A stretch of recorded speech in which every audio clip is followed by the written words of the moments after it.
Hello and welcome to this minisode of the Arctic Knitting Podcast. Today I'm going to show you how to felt mittens in the washing machine. If you have been watching my podcast, you have been seeing this before. These are mittens. Sorry about light, it's just Arctics, nothing I can do about it. And these mittens you have seen before, they are made out of Sonny's fritidsgarn. And I'm going to felt them in the washing machine, which I have done many times before, but this time I'm going to bring you along so that you can see how I do it. First of all, when you're going to felt in the washing machine, it's good to know what causes felting and what is necessary and what isn't necessary. And I'm not sure how it is around the world, but here in Norway many people seem to think that felting is caused by the soap, and you normally have, like traditionally you have used floor soap, like grønnsåpe, sorry, I don't know the English word.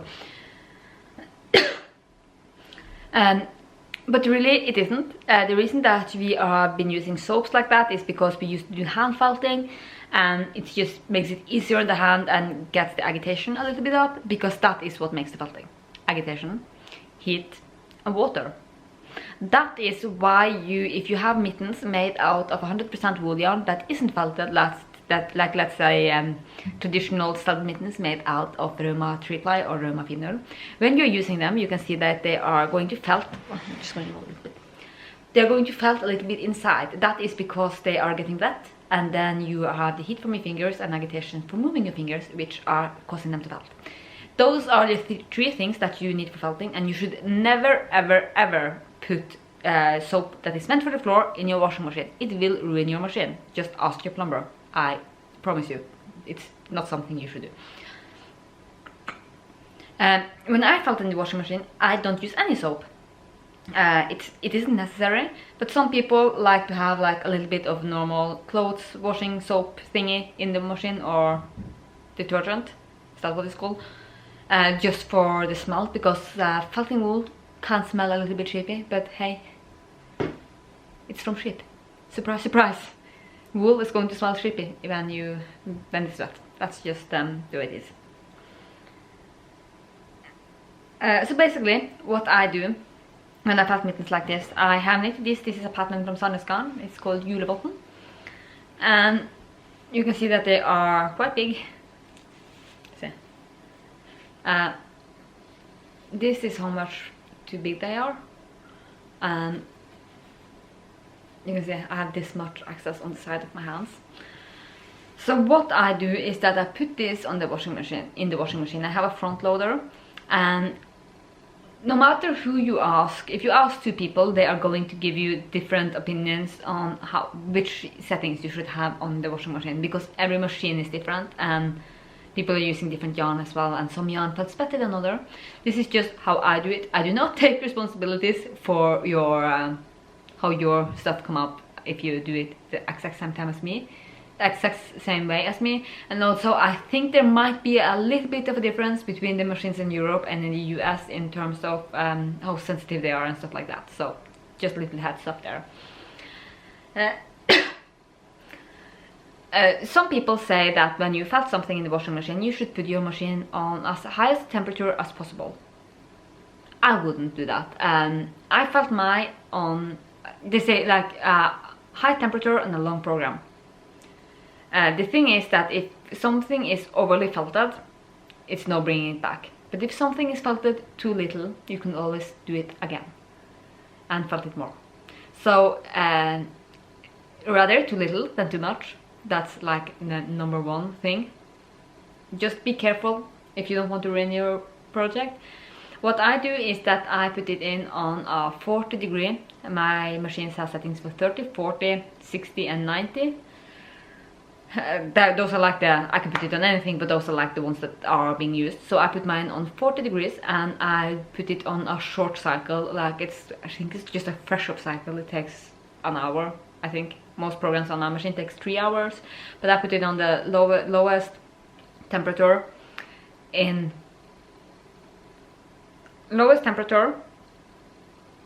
shortest program. With my old machine I used to use the 20-minute program. I don't have that on this one. And then I put in a little towel together with it, because as I said, you know, agitation causes felting, and these two in the machine is just going to be too little. They are not going to felt enough because it won't get agitation or enough agitation. So many people use a pair of jeans. I just prefer to use a little towel because I always have that laying around, and I don't really have that many jeans, so I don't want to use them for felting because I like them to be clean and dry. Also, some people suggest that you put them in a pillowcase or a washing bag. I have never ever tried that. I was reading up on that before, and it's mostly because you can get fluff from your felting into your machine. I never had a trouble with that, but if it's something that you are afraid of, you could try putting them in a pillowcase before you put them in the machine. So yeah, I don't know what else I'm going to say. I think I will just put this in the machine together with the towel, and you will get to see how they turn out. What is important here is that when the machine is finished, you have to take them out. They can't be laying around in the machine forever. So when the machine is finished, I take out the mittens and I put them on, and I sort of see if they fit, and if they are still too big, I put them in on another wash cycle, and if they are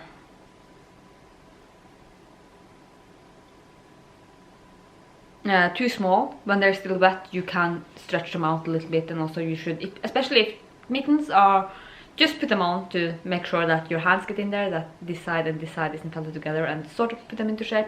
That is especially important if you are making slippers. You could put them on your feet and just walk around in the wet slippers for a little bit before you take them off, and then let them dry in the shape they are supposed to have, because if you let your mittens dry like this, then the mitten is going to stay like that. So yeah, let's do this. I just wanted to show you before we put them in there that this is the kind of towel I use. You can see it's not that big. It's just for having next to the sink to dry your hands after you have been washing them. And I prefer to have one that is pretty close. It's not like, it doesn't have to be the same color, but I wouldn't use a red towel with white mittens, to put it that way, because if some fluff is coming loose from the towel, it can get stuck in the mittens. And also therefore I wouldn't be felting white mittens together with mittens of other colors, because fluff from this can get into the white. I haven't had a trouble with that, just a precaution. And also remember that the more you have in the machine, the more it will felt. So if you're felting more than one pair of mittens, ditch this. And yeah, one more thing, you should really sew in your ends before felting, because if this goes up and it's felted, you will have a hole here. I don't, because normally I have never had any troubles with that, so I just tighten it and make sure that there isn't any holes, and I put it in, because when it's felted it's going to stick, so I can just snip the ends off without having to sew them in, because I'm lazy. And this is just one of these do as I say, not as I do things. So here we go.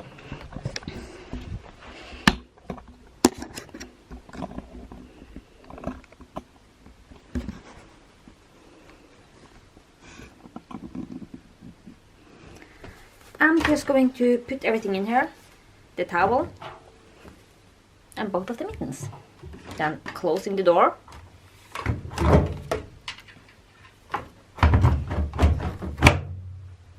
Then I go to the manual, because I never remember this stuff, so this is the manual for my washing machine.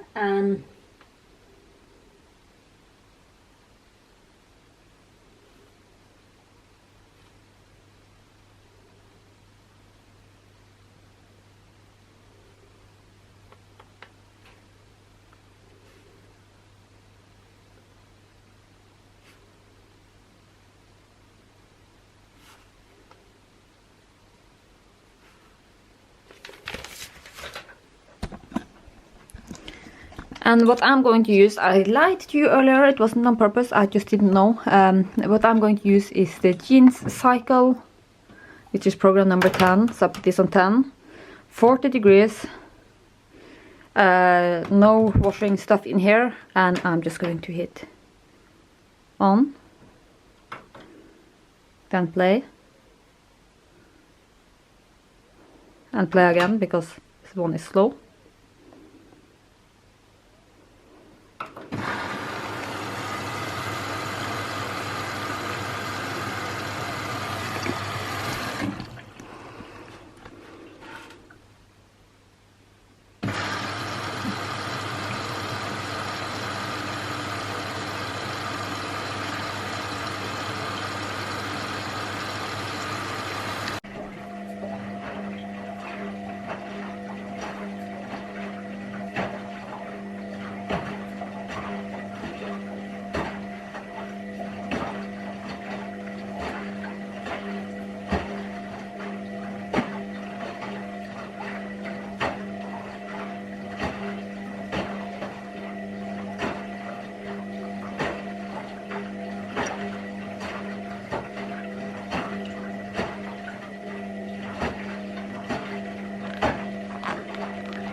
So the 75 minutes have passed and we'll see how the mittens turned out. I haven't checked this before now, so ooh, let's see. You can see